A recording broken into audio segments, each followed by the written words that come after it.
येतील देशमुख कुटुंबियांना, त्यांच्यासाठी हा लढा आहे. मला तेव्हा लोकांनी समजवलं की तुम्ही धस यांची बाजू घेऊ नका. धस हे कधी पलटी मारते. धस, मुंडे आणि वाल्मिक कराड एकच आहेत. ही लढाई त्यांच्या स्वार्थाची आहे आणि दुर्दैवानं हे सत्य होताना दिसत आहे. मला वाईट वाटतं की एका विद्यमान आमदारानं देशमुख कुटुंबियांच्या अश्रूचा बाजार मांडला आणि व्यापार केला. ती लहान मुलं बिचारी धसांच्या मागे न्यायासाठी धावत होती की हा माणूस आम्हाला न्याय देईल. आणि जर धस याने हे कृत्य केलं असेल तर त्यांना देव क्षमा करणार नाही, त्यांना इतिहास क्षमा करणार नाही.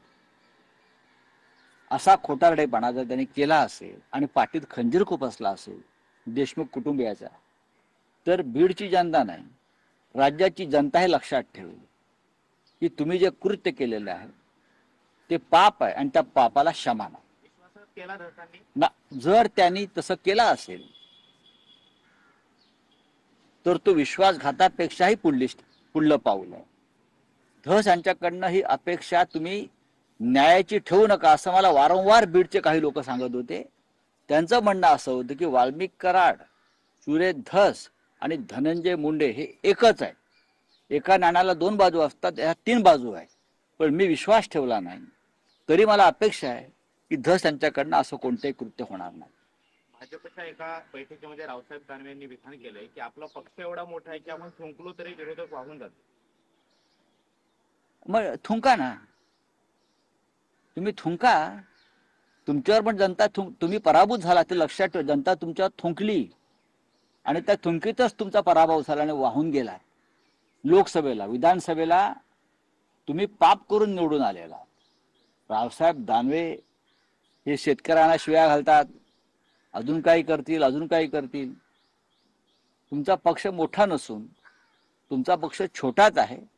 तुम्ही भ्रष्टाचाराची रेषा मोठी केल्यामुळे तुम्हाला तो मोठी वाटते.